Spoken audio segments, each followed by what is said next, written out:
Hello students, अब हम एक इम्पॉर्टेंट टॉपिक है जो कि सीबीएसई 2013 में पूछा गया है। इससे रिलेटेड न्यूमेरिकल्स भी पूछे जाते हैं।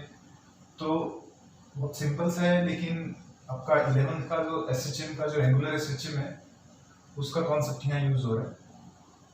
तो हम ये करेंगे, हम जब किसी बार मैग्नेट के सराउंडिंग में आयरन फिलिंग्स को स्प्रेड कर देते थे तो उसके कारण से हम मैग्नेटिक फील्ड लाइंस को मैप कर सकते थे, और जिस रीजन में वो जो क्राउडेडनेस मैग्नेटिक फील्ड लाइंस की ज्यादा होती थी उस रीजन में फील्ड स्ट्रॉन्ग होता था। लेकिन हम अगर exact strength accurately magnetic field की स्ट्रेंथ क्या है वो डिटरमाइन करना चाहें तो वो हम कंपास नीडल की हेल्प से कर सकते हैं। कैसे करेंगे? हम एक कंपास नीडल ले लेते हैं, उस कंपास को किसी यूनिफॉर्म मैग्नेटिक फील्ड में, सपोज ये parallel lines uniform magnetic field को इंडिकेट कर रही है in the plane of the board of strength से B, और इस मैग्नेटिक फील्ड के अंदर एक ऐसी compass which is free to rotate about the perpendicular direction of magnetic field, इस प्लेन के अंदर क्या कर सकती है, इसके अबाउट ये मान लो पिवट मान लिया उसका, और ये आपकी सपोज बार मैग्नेट है, सपोज ये उस बार मैग्नेट का नॉर्थ है और ये साउथ है, ठीक है, ये इसका एक्सिस मान लिया सपोज आपने। इसकी जो मैग्नेटिक डाइपोल मोमेंट है वो सपोज आपने south to north capital M value की करें, और मैग्नेटिक फील्ड के साथ ये जो एंगल बना इसका, सो दिस इज थीटा, ये एंगल कितना है? थीटा। और ये जो कंपास है, ये कंपास इस पोजीशन के अबाउट, इस पिवोट के अबाउट, इस पॉइंट के अबाउट ये ऐसे इस तरह से रोटेशन कर सकती है। क्या कर सकती है? रोटेशन। अब हम इसको किसी मैग्नेटिक, उस मैग्नेटिक फील्ड में किसी पोजीशन पे रखते हैं। सपोज हमने कोई टॉर्क लगाया इसके ऊपर, तो ये अपनी इस पोजीशन पे, सपोज थीटा पोजीशन पे हम फोर्सफुली यहाँ ले आए, ठीक है। तो अब क्योंकि ये मैग्नेटिक फील्ड में रखी है और मैग्नेटिक फील्ड में कोई मैग्नेटिक डाइपोल रखी होती है तो उसके ऊपर एक टॉर्क काम करता है, और उसको मोर और लेस फील्ड की डायरेक्शन के पैरेलल ले जाता है, मींस इस डायरेक्शन के अंदर ले आएगा। और वो टॉर्क कितना होता है? Tau is equal to m cross b और mb sin थीटा। तो हमने सपोज इस मैग्नेटिक डाइपोल को इस थीटा पोजीशन पे रखा, तो जब हम ये रखेंगे तो ये इस मीन पोजीशन के अबाउट क्या करेगी? ऑसिलेट करेगी। तो उसका टाइम पीरियड अगर पता चल जाए और इस एक्सिस के अबाउट इसका moment of inertia of rotation पता हो और स्ट्रेंथ ऑफ मैग्नेटिक फील्ड निकाली जा सकती है। यदि एक तो इसकी मैग्नेटिक मोमेंट पता हो कैपिटल M, दो चीजें पता हो आपको, एक तो मैग्नेटिक मोमेंट पता हो, ठीक है, एक मोमेंट ऑफ इनर्शिया पता हो इस एक्सिस के अबाउट, और अगर टाइम पीरियड आप निकाल ले तो इन चीजों को निकाल करके आप क्या कर सकते हैं? B को एस्टिमेट कर सकते हैं, ठीक है। तो हमने कहा कि जब हम इसको इस पोजीशन पे रखते हैं, थीटा पोजीशन पे, तो उसके ऊपर एक जो टॉर्क एक्ट करता है वो tau is equal to m cross b होता है, जिसको हम ऐसे भी लिख सकते हैं, और tau is equal to mb sin theta से इक्वेशन नंबर फर्स्ट, ठीक है। अब इस टॉर्क के अगेंस्ट ये अपनी पोजीशन को क्या करेगा? सपोज हमने इसको इस तरह से रोटेट करके यहाँ ले टॉर्क टर्न करके, तो इस पोजीशन को, अपनी इक्विलिब्रियम पोजीशन को मेंटेन करने की कोशिश करेगा यहाँ फील्ड की डायरेक्शन के पैरेलल इक्विलिब्रियम पोजीशन को अप्लाई करने के लिए। तो आप ये क्या होगा? तो this torque, the dipole tends to restore in equilibrium position by a restoring torque से उसको माइनस टॉ लिख दिया, ठीक है, और कितने मैग्नीट्यूड का? mb sin थीटा का। सो आपने इस तरह लिख दिया इसको, minus tau is equal to mb sin theta, ठीक है। मींस इधर डिस्प्लेसमेंट है आपका, एंगुलर डिस्प्लेसमेंट इसके अपोजिट डायरेक्शन में, एंगुलर डिस्प्लेसमेंट तो इधर की तरफ है, तो ये जो इधर की तरफ क्या करेगा? रिस्टोर करेगा अपनी पोजीशन को, थीटा तो इधर की तरफ और ये इसको अपोजिट डायरेक्शन में रिस्टोर करेगा। तो नेगेटिव साइन यही बताता है रिस्टोरिंग नेचर, तो negative sign indicates restoring nature of torque, ठीक है। तो इसको हम इस तरह से लिख सकते हैं, tau is equal to minus mb sin theta, से इक्वेशन नंबर सेकंड। अगर ये जो रोटेशन हो रही है that will be by small amount, कोई 7 डिग्री कोई 10 डिग्री इस तरह से होगी, as theta is very small, theta is very small. और आपको पता है जब थीटा स्मॉल हो तो साइन थीटा को किससे रिप्लेस किया जा सकता है, थीटा से रिप्लेस किया जा सकता है। सो आपका जो इक्वेशन नंबर सेकंड है वो क्या बन जाएगा, देखिए दैट विल बी टो is equal to minus M B और theta, that is equation number third. ठीक है, इक्वेशन सेकंड के अंदर साइन थीटा को थीटा रख दें तो ये बात आ गई आपके पास। अब आपको ये भी पता है आल्सो, आपने 11th में पढ़ा है रोटेशनल डायनेमिक्स में कि जैसे हमारे फर्स्ट फोर्स होता है मास इनटू एक्सीलरेशन, इसी तरह से जो टॉर्क होता है वो होता है मास की जगह टर्म आती है मोमेंट ऑफ इनर्शिया और लीनियर एक्सीलरेशन की जगह टर्म आती है क्या, एंगुलर एक्सीलरेशन। ठीक है, सो टो is equal to I into alpha where I is the moment of inertia about the axis, इस एक्सिस के अबाउट की रोटेशन जो कर रहा है उस एक्सिस के अबाउट मोमेंट ऑफ इनर्शिया। ठीक है, तो ये आपके पास से हो गया फोर्स। तो इन दोनों को अगर कंपेयर करें तो यहाँ से हम ये देख सकते हैं I alpha is equal to minus M B और थीटा, और यहाँ से अल्फा देखें तो that will be minus M B और डिवाइडेड बाय आई और इज इक्वल टू थीटा से इक्वेशन नंबर 5। ये आपके पास एसएचएम की जो डेफिनेशन होती है कि acceleration is directed towards a fixed point. ठीक है, तो जो आपके पास एक्सेलरेशन हो गया क्या हुआ, ये एम बी बाई आई अगर कांस्टेंट मान ले so that is equal to alpha is equal to minus K theta, और you can say that alpha is proportional to minus theta. और ये किसकी कंडीशन है, condition of angular SHM, angular SHM की condition में ये जो डाइपोल है ये एसएचएम एग्जीक्यूट करेगी उस पोजीशन के अबाउट। ठीक है, तो अगर ये आपके पास इक्वेशन नंबर 6 आ गया। ठीक है, अब इस इक्वेशन में ध्यान दे लीजिए एसएचएम की जो इक्वेशन हम बना रहे हैं, क्योंकि आपको पता है आपने लिखा है alpha is equal to minus M B divided by I और इनटू थीटा। ठीक है, राइट।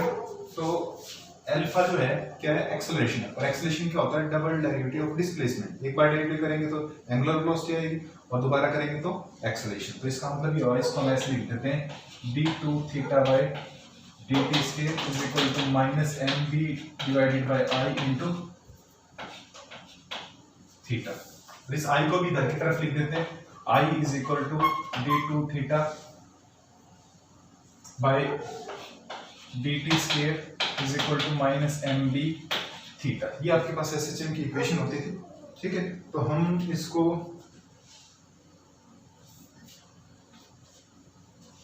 आई को इसके डिवीजन में ही रख लेते हैं फिलहाल, मींस एल सर्चिंग का ही रख दिया हमने। तो इससे अगर राइट हैंड साइड की टर्म को ट्रांसफर करके ले लें d2 theta by dt square plus mb divided by i और into theta is equal to 0। ये आपके पास जो इक्वेशन 7 बनी ये इक्वेशन ऑफ एसएचएम। ठीक है, जैसे आपके पास लीनियर एसएचएम की इक्वेशन आती थी d2y by dt square plus omega square y is equal to 0। लिखते थे, तो यहाँ तो लीनियर डिस्प्लेसमेंट y लिखे जाते थे, x लिखते थे x के टर्म में। तो यहाँ पे लीनियर डिस्प्लेसमेंट की जगह क्या आ गया, angular displacement some constant term आ गई और इनटू थीटा, और इसको जो डिस्प्लेसमेंट के साथ जो टर्म आती थी उसको क्या बोलते थे, ओमेगा स्क्वायर। तो इसको अगर हम कंपेयर करेंगे so comparing with equation of SHM, equation of SHM से कंपेयर करें तो आपके पास d2 theta by dt square plus omega square y equal to 0। ठीक है, तो अगर इन दोनों को अगर देखते हैं कंपेयर करें तो इसका मतलब क्या होता है, therefore omega square is equal to कितना आ गया, capital m B divided by I. ये ओमेगा स्क्वायर आ गया तो इससे क्या आ जाएगा ओमेगा, तो omega will be what, that will be under root of M B divided by I. और जब आपके पास ओमेगा आ गया तो टाइम पीरियड कैसे निकाल सकते हैं, टाइम पीरियड होता है 2 पाई बाय ओमेगा। ठीक है, तो आप ये लिखोगे as t is equal to होता है 2 pi by omega. So omega को यूज कर देते हैं, t is equal to 2 pi by omega. Omega की वैल्यू कितनी लिखी जाएगी, रूट ऑफ एम बी और डिवाइडेड बाय आई। तो बढ़ करके आई ऊपर चला जाए, so t is equal to 2 pi और root of I by mb, और आपने पढ़ा होगा इनर्शिया फैक्टर और इसको स्प्रिंग फैक्टर बोलते हैं। टाइम पीरियड कितना था 2 pi root of inertia factor divided by spring factor, आपने इधर में पढ़ा होगा। ये आपके पास इक्वेशन नंबर 9 आ गई। इतनी नंबरिंग ज्यादा आपको 1 बाय 1 डालने की जरूरत भी नहीं है, एक दो जो इंपॉर्टेंट इक्वेशन उसको डाल दीजिए, ये आपके पास आया। ठीक है, अगर मैग्नेटिक फील्ड निकालना तो यहाँ स्क्वायर रूट में तो स्क्वायर कर देते हैं और t square is equal to हो जाएगा 4 पाई स्क्वायर। डायरेक्टली एक तो न्यूमेरिकल में फार्मूला ये यूज होता है।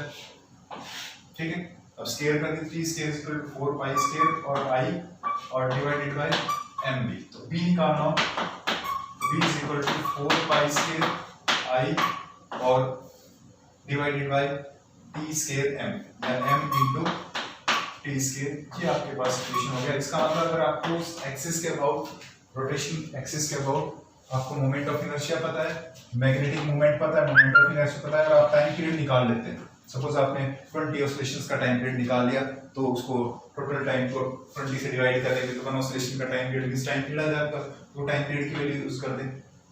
4 पाई स्क्वायर कांस्टेंट है, i और m आपका नॉर्मल, तो b can be calculated. So b can be calculated by finding t if capital M and I are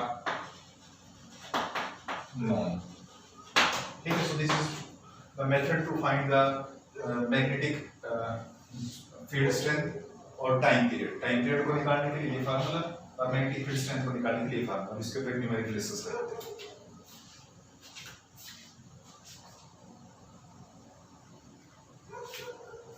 सो यहाँ इस मैग्नेटिक फील्ड स्ट्रेंथ के एस्टिमेशन से रिलेटेड एक प्रॉब्लम है आपकी एनसीईआरटी। ये कहता है कि आपके पास एक कोई मैग्नेटिक नीडल है, मींस मैग्नेटिक कंपास नीडल, और उसकी जो मैग्नेटिक मोमेंट है, मैग्नेटिक मोमेंट हम किससे लिखते हैं, कैपिटल M से। ठीक है, वो अपनी नोटेशन है 6.7 into 10 to the power -2 ampere metre square.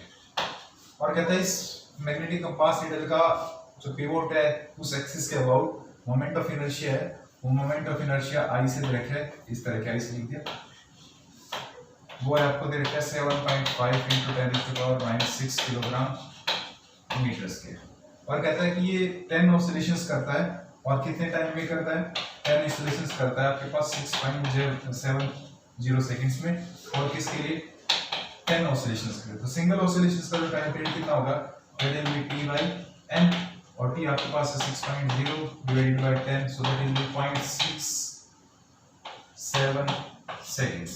तो टाइम पीरियड कैपिटल T पता है, मोमेंट ऑफ इनर्शिया दे रखा हो, सो मैग्नेटिक मोमेंट और मोमेंट ऑफ इनर्शिया, तो हम मैग्नेटिक फील्ड स्ट्रेंथ निकाल सकते हैं। यहाँ पे हमने फार्मूला निकाला है B इज इक्वल टू, क्योंकि टाइम पीरियड को निकालना है, T is equal to 2 pi root of I by mb। ठीक है, तो इसको स्क्वायर करके B निकालते हैं, और B लिखा हमने 4 pi square I divided by m into t square. तो इन वैल्यू भी यूज करते हैं यहाँ पे, 4 पाई स्क्वायर को 3.14 होता है पाई की वैल्यू। ठीक है, आपको पता है, तो पाई का स्क्वायर करोगे तो लगभग 9.9 के आसपास वैल्यू जाएगी, तो लगभग 10 भी ले सकते हो उसको। सो 3.14 का स्क्वायर, पाई स्क्वायर को आप लगभग 10 ले लीजिए। और आगे मोमेंट ऑफ इनर्शिया दे रखे आपको कितना, 7.5 into 10 to the power -6 divided by m दे रखे आपको 6.7 into 10 to the power -2, और t स्क्वायर का मतलब 0.67 का। ठीक है, तो आप इस सारे को सोल्व करोगे, पाई स्क्वायर को आपने 10 ले लिया है 3.14, तो आप इसको सोल्व करके देखेंगे तो इसकी वैल्यू आती है लगभग 0.01 टेस्ला। मैग्नेटिक फील्ड की स्ट्रेंथ को हम इस तरह से निकाल सकते हैं। और हम कुछ इस पूरे चैप्टर के अंदर हमने जैसा इलेक्ट्रोस्टैटिक्स में होता था उसके कुछ सिमिलर पैरेलल सा किया, कुछ डिफरेंस को छोड़ करके गोस फ्रॉम मैग्नेटोस्टैटिक्स को मान करके, और मैग्नेटिक डाइपोल एग्जिस्ट करना, isolated monopole do not exist, ये बात डिफरेंस छोड़ करके। तो हम इलेक्ट्रोस्टैटिक एनालॉग डिस्कस करते हैं इसका।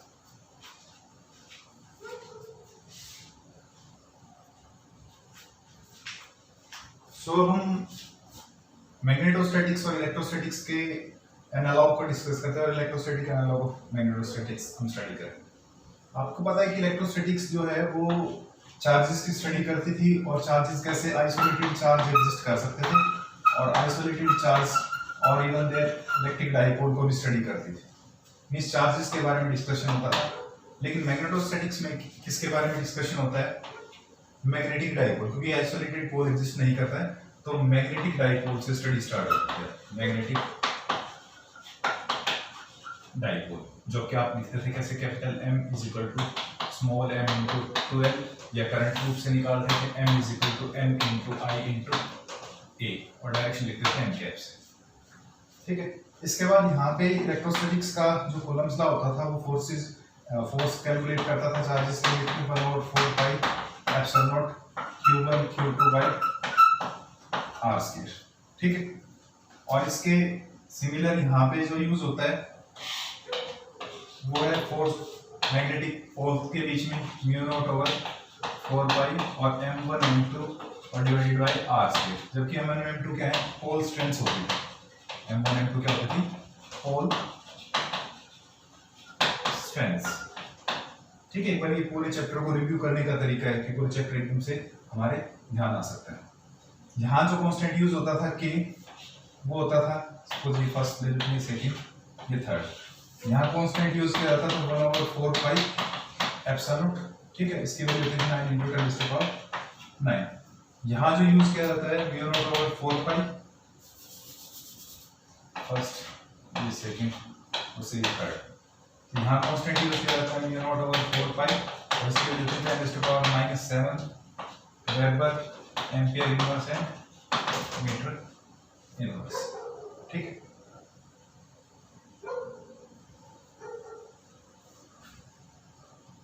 सॉरी μ0 की वैल्यू होती है 10 to power -7 weber ampere metre inverse. तो ये लिखी थी हमने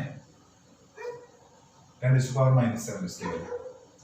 अब हम यहाँ पढ़ते थे इलेक्ट्रिक डाइपोल के बारे में। इलेक्ट्रिक डाइपोल लिखी जाती थी a pair of equal and unlike charge separated by certain small distance. यहाँ पे हम लिखते थे magnetic dipole a pair of equal and unlike magnetic pole separated by certain small distance. यहाँ पे हम टर्म डिफाइन करते थे मैग्नेटिक डाइपोल, इलेक्ट्रिक डाइपोल में कितना 2a q, और डायरेक्शन होती थी from negative charge to positive charge. यहाँ पे हम डिफाइन करते थे मैग्नेटिक डाइपोल में स्मॉल m इंटू 12, और इसकी डायरेक्शन होती थी from south pole to north pole, ये can say negative pole to positive pole, ऐसे लिखते थे। फिर हम electric field lines, sorry electric dipole के एक्सियल लाइन पे फील्ड निकालते थे तो ई एक्सियल आता था 2kp/r³ और डायरेक्शन पैरेलल आती थी डाइपोल मोमेंट की। ठीक है, और इक्वेटोरियल लाइन पे निकालते थे फील्ड तो वो आता था kp/r³ और वो क्या आता था anti parallel to the dipole moment. ठीक है, तो यहाँ पे भी सिमिलरली एक्सियल लाइन पे हमने फील्ड निकाला था, वो कितना आया था 2km/d³ और डायरेक्शन पैरेलल आई थी क्या? डाइपोल मैग्नेटिक डाइपोल मोमेंट के। ठीक है, और इक्वेटोरियल लाइन पे निकाला था तो वो आया था km/d³ और डायरेक्शन आई थी anti parallel to magnetic dipole moment. ठीक है, आगे हम इस पे नेक्स्ट यहाँ ले लेते हैं। यहाँ पे इलेक्ट्रोस्टैटिक्स ले लेते हैं और वर्सेस मैग्नेटोस्टैटिक्स।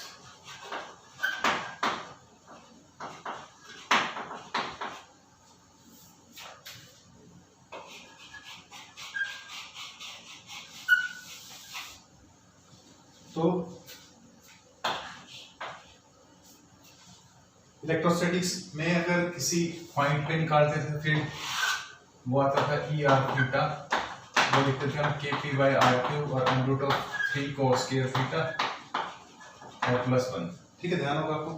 और मैग्नेटिक फील्ड में निकाला था हमने dr(θ), वो कितना होता था kp की जगह m/d³ और √3 cos square थीटा और +1। ठीक है, यहाँ पे टर्म हमारे पास यूज होती थी फोर्स के बाद इलेक्ट्रिक फील्ड यूज करते थे। ठीक है, और यहाँ पे यूज होता है हमारे पास कौन? Magnetic field. ठीक है, इलेक्ट्रिक डाइपोल यूनिट P से लिखते थे, मैग्नेटिक डाइपोल यूनिट को कैपिटल M से लिखते थे। ठीक है, ये नेक्स्ट पॉइंट हो गया आपके पास 6। फिर उसके बाद हम पढ़ते थे भाई टॉर्क और पोटेंशियल एनर्जी। तो टॉर्क निकालते थे इलेक्ट्रोस्टैटिक्स में तो आता था टॉ = Pe sin थीटा। ठीक है, या इसको ऐसे लिखते थे टॉ = P × E।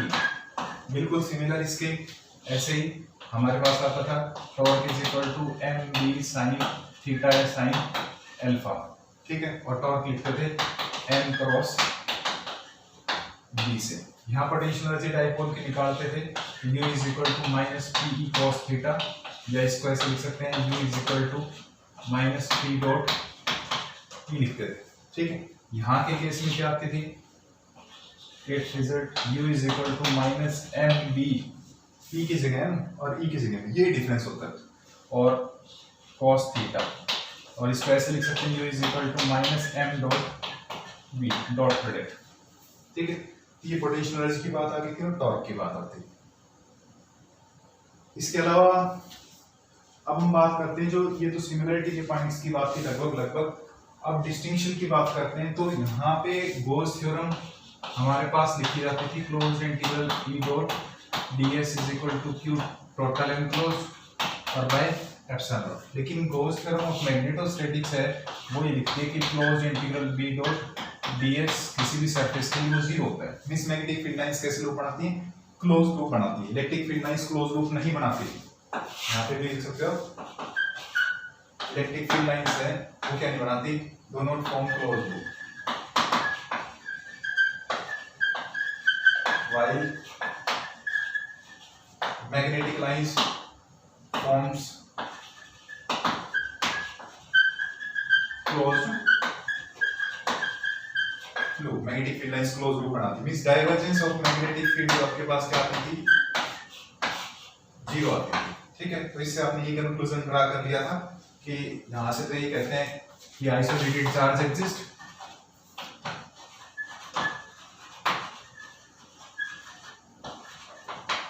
ठीक है, और यहाँ से ये पता चलता है आइसोलेटेड चार्ज एग्जिस्ट नहीं करता। इसका मतलब is equal to mu naught over 4 pi plus में mu naught over 4 pi minus m। Means north के साथ कौन एग्जिस्ट करता है, साउथ एग्जिस्ट करता है, डाइपोल की तरह एग्जिस्ट करते हैं। Magnetic monopole do not exist, magnetic monopole do not exist, magnetic monopole exist नहीं करता। तो इससे यही बात पता चलती थी magnetic field lines close loop बनाती या isolated magnetic monopole do not exist, means magnetic dipole की तरह एग्जिस्ट करता है। So this was the comparison between electrostatics and magnetostatics. तो इसकी नेक्स्ट लेक्चर के अंदर प्रॉब्लम्स भी डिस्कस करेंगे, और जो अर्थ मैग्नेटिज्म और मैग्नेटिक मटेरियल्स बचे वो नेक्स्ट वीडियोस के अंदर वन बाय वन डिस्कस करेंगे।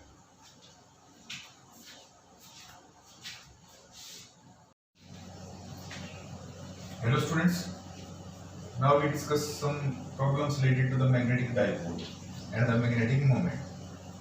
तो पहले हम कुछ सिंपल से प्रॉब्लम से स्टार्ट कर लेते हैं। पहले क्वेश्चन में आपको ये कहा गया कि आपके पास एक कोई मैग्नेटिक डाइपोल है और उसकी पोल स्ट्रेंथ है वो m दे रखी है, means minus m and plus m। Means ये एक साउथ पोल हो गया और ये क्या है, नॉर्थ पोल है, और इसकी जो लेंथ है that length means magnetic length that is given as capital L। अब आपको ये कहा कि इसको हमने फोल्ड करके, इसको हमने फोल्ड किया और फोल्ड करके एक सेमी सर्कल बना लिया। सेमी सर्कल बनाने का मतलब इस तरह से बन गया,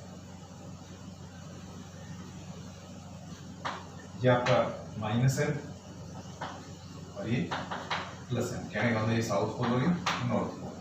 तो कहता है कि अगर initially magnetic movement, magnetic dipole moment कितनी होगी, capital M is equal to pole strength their small m, और मैग्नेटिक लेंथ 2l की बजाय कितनी, capital L। So that is small m into capital L।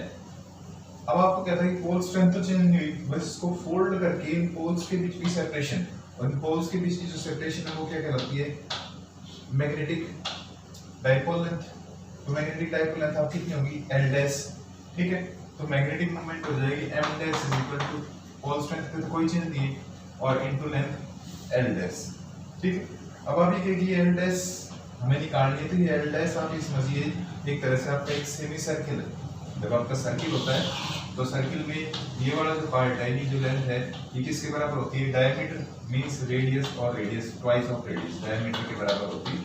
Means आपकी जो L डैश है वो D के बराबर होगी, और D कितना होगा, दैट विल बी 2r।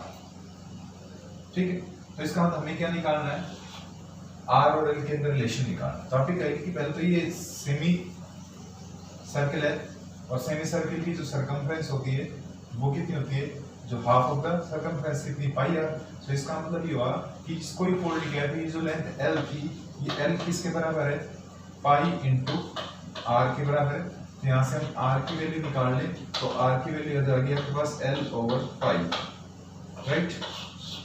और जब हमारे पास r की वैल्यू आ जाएगी तो 2r आ जाएगा, 2r से क्या आ जाएगा l डैश, तो l डैश इसके अंदर पुट कर देंगे, तो l डैश आपका है 2r और 2r की वैल्यू है कितनी, l अपॉन पाई। सो आपके l डैश आ गई कितनी, 12 ओवर पाई। इस l डैश को इसके अंदर पुट कर दें तो मैग्नेटिक डाइपोल मोमेंट आपको हो जाएगी m dash is equal to small m और into l dash. l dash कितना है, 2l ओवर पाई, ठीक है। और आपके पास इसको मैं ऐसे लिख दूं 2m इंटू l ओवर पाई। तो स्मॉल m इंटू l ये टर्म क्या है, what is this, this is the original magnetic moment of the bar. So it means that जो सेमी सर्कुलर आपकी बार बनी है उसकी मैग्नेटिक मोमेंट होगी 2 बाय पाई और m means 2m upon pi, m dash हो गया आपके पास 2m बाय पाई, ठीक है। ये आपको इस तरह से हमने एक जनरल सॉल्यूशन किया है। इसकी वजह से आप कोई वैल्यू दे दे, पोल स्ट्रेंथ की वैल्यू दे दे, सपोज 0.1 एम्पीयर मीटर, इसकी लेंथ दे दे 2 मीटर या 1 मीटर, तो उससे भी आप कर सकते हैं, मतलब पर्टिकुलर सॉल्यूशन भी आप निकाल सकते हैं। दूसरी टाइम हम डिस्कस करते समझ गए आप कि आपको ये कहा गया कि हमारे पास दो आइडेंटिकल मैग्नेटिक डाइपोल है और उनकी जो पोल स्ट्रेंथ है वो दे रखी है आपको m और लेंथ दे रखी है l, दो है आपके पास और दोनों बराबर है और दोनों को एक दूसरे के राइट एंगल पे अरेंज किया। राइट एंगल का मतलब अगर एक डाइपोल ये है तो दूसरी डाइपोल इस तरह से,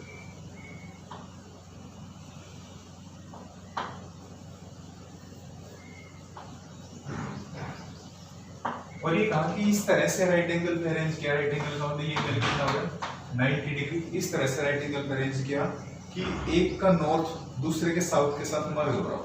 मींस अगर आपके पास एक मैग्नेटिक डाइपोल ये होगी south to north, means S1 N1 कहते हैं, तो दूसरी आपके है ये S2 N2, मींस एक का नॉर्थ दूसरे के साउथ के साथ क्या कर रहा है, मर्ज कर रहा है, ठीक है। हालांकि दोनों की पोल स्ट्रेंथ सेम है, लेंथ सेम है, तो मैग्नेटिक मोमेंट दोनों की सेम होगी। तो आपको कहता है कि इन जब दोनों मैग्नेटिक डाइपोल को, जो टू थी आपके पास मैग्नेटिक डाइपोल, इनको आपने इस तरह से अरेंज किया तो सिस्टम की नेट मैग्नेटिक मोमेंट बताओ, net magnetic moment of the system, net magnetic dipole moment. आप ये कहोगे कि जब ये दोनों एक पॉइंट पे कोइंसाइड कर गए तो ये हालांकि दो पोल तो हैं लेकिन दोनों पोल के बीच की सेपरेशन जीरो होगी, जब सेपरेशन जीरो हो जाएगी, मैग्नेटिक लेंथ जीरो होगी, तो मैग्नेटिक डाइपोल क्या हो जाएगी, कोई डाइपोल मोमेंट क्रिएट नहीं होगी यहाँ पे। तो इसका मतलब ये हुआ कि डाइपोल क्रिएट होगी इस वाली और इस वाले पोल के बीच में, और इनकी जो पोल स्ट्रेंथ है वो m दे रखी है आपको, ठीक है। ये प्लस m हो गया और ये वाला क्या हो गया माइनस m, और इनके बीच की जो सेपरेशन है ये l डैश लिखी जाएगी, ठीक है। तो कितनी होगी l डैश, आप देख लो कि ये l है और ये भी क्या है l, तो l डैश आपके पास क्या आएगा, पाइथागोरस का लगा लीजिए, base square plus perpendicular square means l square plus l square, और l square plus l square कितना होगी √2l स्क्वायर, और that is equal to √2l। तो l डैश की वैल्यू आपके पास आ गई, ठीक है। अब आपके पास मैग्नेटिक लेंथ भी पता है, पोल स्ट्रेंथ भी, तो जो नई नेट मैग्नेटिक मोमेंट होगी वो कैसे लिखी जाएगी बताइए, small m into l dash, small m into √2 into l, और you can write it as √2 ml। और ml क्या था, ओरिजिनल मैग्नेटिक डाइपोल मोमेंट थी, ओरिजिनल क्या थी small m into l, that was capital M। ये आपके पास बन गया √2 m। तो नेट मैग्नेटिक डाइपोल मोमेंट आपके पास कितनी आ गई, √2 m आ गई, ठीक है। अगर आप इसको वेक्टर मेथड से करना चाहें तो वेक्टर मेथड से भी कर सकते हैं, क्योंकि एक मैग्नेटिक तो डाइपोल मोमेंट होगी साउथ टू नॉर्थ ये सपोज m1 कितनी m, और दूसरी होगी साउथ टू नॉर्थ ये मींस यहाँ से चली ये, ठीक है। हम ये कहते हैं कि इन दोनों के बीच में एंगल कितना हो गया 90 डिग्री, और जब इनको पैरेललोग्राम लॉ ऑफ एक्रेडिशन लगा करके करेंगे तो नेट मैग्नेटिक मोमेंट ही होनी चाहिए इस डायरेक्शन में यार ये, और कितनी होगी m is equal to root of इसको m1 का इसको क्या m2 तो root of m1 square plus m2 square, लेकिन m1 और m2 तो दोनों ही क्या है बराबर है क्योंकि पोल स्ट्रेंथ सेम दे रखी है, मैग्नेटिक लेंथ भी सेम दे रखी है, तो ये आ जाएगा बस m square plus m square, और m square plus m square कितना आ जाएगा रूट 2 m स्क्वायर और रूट 2 m। ये आपके पास रिजल्टेंट मैग्नेटिक डाइपोल मोमेंट इससे भी कितना है रूट 2m और इससे भी रूट 2m, तो किसी भी तरह से आप कर सकते हैं। ठीक है, समझ गए।